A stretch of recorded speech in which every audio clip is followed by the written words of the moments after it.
Jack and the Beanstalk.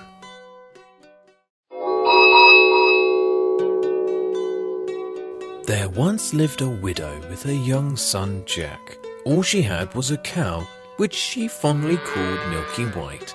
She sold its milk at the marketplace to make a living. Now Jack was a pretty smart lad, but did not put his brains to good use to help his mother. Oh, I wonder if I will live to see the day when you make an honest living, you good-for-nothing. I'm getting old. How long will I look after you? Don't worry, Mother. I'll look after you very well. I will die peacefully if I know you can look after yourself. And so life went on. However, one morning when Jack's mother went out to milk the cow, she got a bad shock. Jack! Jack! What happened, Mother? Are you okay? Oh, Jack, there's no milk. Milky White has no more milk to give us. Oh, what are we going to do? How are we going to manage? Don't worry, Mother. I said I will look after you. But what are we going to do now? Well, though Milky White has been a loyal friend, we have to be practical now. I will take her to the marketplace and get a good price for her. So off Jack went to sell Milky White. As he was walking, he came across a funny-looking man. Well, lad. Where are you off to this morning? Milky White has stopped giving milk, so I'm going to the marketplace to sell her. This is your lucky day. Look what I have here. They seem to be some funny-looking beans. Oh, no. These are no ordinary beans. These are magical beans. I'll tell you what. I'll give these beans to you in exchange for your cow. And why would I do something stupid like that? Because, like I told you, these are magical beans. If you plant them, by morning they will have reached the sky. Are you joking? Not at all, my lad. Take these and see what happens. Jack took the beans and walked home, thinking that his mother would be very pleased. What? You gave away the cow for these stupid beans? I should have known better than to trust you to sell the cow. Jack's mother threw the beans out of the window, but when Jack got up the next morning, he saw an amazing sight. The beans had actually grown so high that they seemed to touch the sky. Oh my gosh, I can't believe my eyes. I wonder where this beanstalk leads to. Let me climb up and see for myself. Jack jumped out of his window, caught hold of the stalk, and quickly clambered up. He climbed and climbed and climbed, and finally reached a wide road that led to a big castle. There was a tall and big woman standing there, and Jack went up to her. Good morning, ma'am. Would you be so kind to give me some breakfast? Breakfast? Boy, you better get lost or my husband will have you for breakfast. He just loves to have little boys like you on toast. Oh, ma'am, please, I beg of you. I am really, really hungry. Oh, all right. Come along. Jack went with her to the kitchen. Here's some bread and cheese. You can wash it down with some milk from that jug. And better make it quick before my husband the ogre comes home. Jack started gobbling down his food, but just as he was finishing, there was a stomping sound which made the house shake. The ogre's wife quickly hid Jack in the oven, just as the huge ogre strode in with 3 calves hanging from his belt. Here, wife, make me breakfast with a couple of these. Fee-fi-fo-fum. I smell the blood of an Englishman. Be he alive or be he dead, I'll have his bones to grind my bread. Oh, you must be getting the smell of the boy who had it for dinner last night. That smell is still lingering in the kitchen. Go to your room. I will get your breakfast there. As soon as the ogre went out of the room, Jack scrambled out of the oven and was about to run away, but the ogre's wife stopped him. You better wait till he takes his snooze after breakfast. If he smells you, he might just make a meal of you for dinner. So Jack waited for the ogre to fall asleep. When he finished his breakfast, the ogre called out to his wife. Wife, fetch me my bag of gold coins. The ogre's wife placed 2 big bags in front of him, and he started to count the gold coins till he fell asleep. Jack could not resist this opportunity. He quietly crept up to the ogre, picked up one of the bags of coins, and ran back to the beanstalk. He threw the bag and quickly climbed down. All the gold coins fell into his mother's garden, and when Jack reached down, he called out to his mother. Mother, mother, look what I have here. We can sell these coins and our problems will be over. Oh, Jack, I hope you haven't done anything wrong. Of course not, Mother. Don't you trust your son? Jack's mother was very happy, and she and Jack lived comfortably for some time. But soon all the gold coins were gone. Jack decided to climb the beanstalk again and once again try his luck. Early one morning, he climbed the beanstalk and went up to the road to the ogre's castle.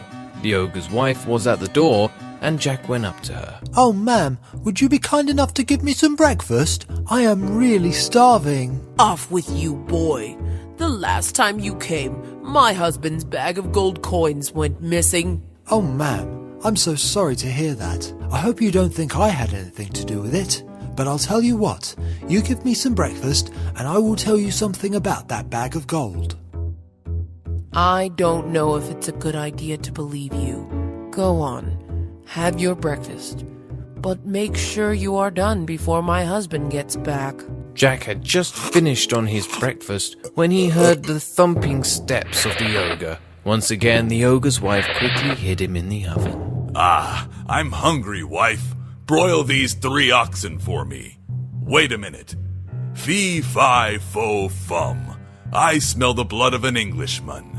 Be he alive or be he dead, I'll have his bones to grind my bread.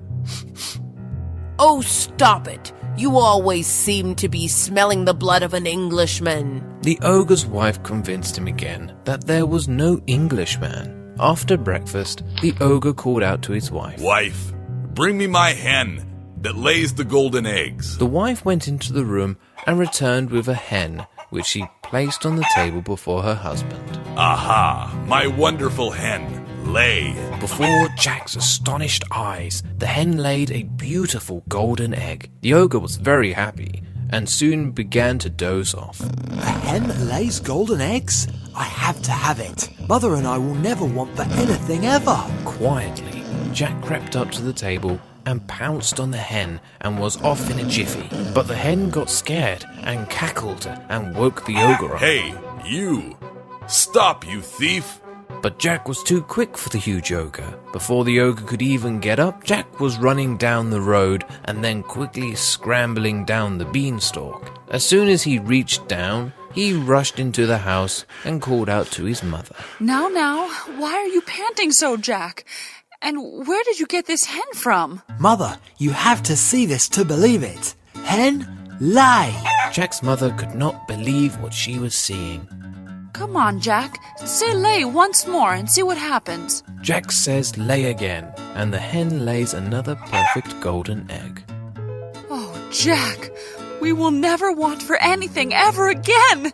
You have proved yourself to be a good son. And so time passed. Jack and his mother sold the golden eggs and lived a happy life. However, after some time, once again, Jack wanted to climb the beanstalk and see what he could get this time. One fine morning, he set off again, reached the same road, and made his way to the ogre's castle. But this time, he knew the ogre's wife knew that he had stolen the hen that laid the golden eggs. So he hid himself behind a bush when he neared the castle. Ah, the ogre's wife is going out with her bucket to get water. Now is the right time to sneak into the castle. Jack quietly entered the castle, but this time he did not hide in the oven. He went and hid himself behind a large copper pot. Soon the ogre's wife came in with a bucket of water, and after some time Jack once again felt the rumbling of the ogre's footsteps. Fee-fi-fo-fum. I smell the blood of an Englishman. Be he alive or be he dead, I'll have his bones to grind my bread. I don't smell anything, and I did not see anyone come in. You and your imaginary smells. But the ogre was not convinced and started searching in the kitchen. He looked everywhere, even in the oven. Jack was terrified that at any minute the ogre would find him. But just as the ogre came towards him, his wife called out, Now will you stop this nonsense and come have your breakfast? You won't enjoy it if it gets cold. Oh well, though, I could have sworn I smelled the blood of any Englishman. Jack heaved a sigh of relief when the ogre went away to have his breakfast. He had been saved just in the nick of time. Oh boy, I better not be so foolish again. Thank God for my lucky stars, or I would be between the ogre's bread slices and he would be having a Jack sandwich.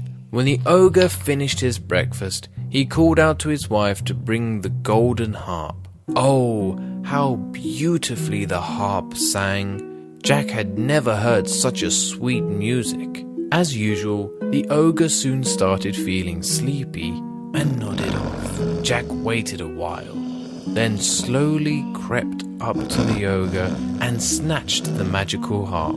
But alas, the harp immediately stopped singing and called out, Master! Master! Someone is stealing me! The ogre immediately got up, and Jack tucked the harp under his arm and fled for his life. The ogre was furious and seized his heavy oak club and ran after Jack. Now Jack was so tiny compared to the ogre that his steps were no match for the ogre's giant strides. Soon the ogre was getting nearer and nearer to Jack. But Jack managed to reach the beanstalk and quickly started climbing down. The ogre also started climbing after Jack, making the beanstalk shake violently. In the meantime, Jack's mother was getting worried when she did not see him in the house, and came out to the garden to look for him. When Jack saw her far below, he called out to her, Mother, quick! Bring the big axe from the garden shed! Oh dear me, Jack, what is happening? And who is that huge fellow following you? No time to explain, Mother. Just go and bring the axe quickly. Jack's mother ran to the garden shed and came back with an axe. As Jack neared the ground, he quickly picked up the axe and started cutting down the beanstalk. When he had chopped it halfway through, the beanstalk became weak and could not bear the weight of the huge ogre, who fell down with a huge thud. Hello? Yippee! The ogre is dead! And so came to an end the cruel ogre and the beanstalk. Jack and his mother had all the money they wanted with the golden eggs, enjoyed the beautiful music of the golden harp, and lived happily for a long, long time.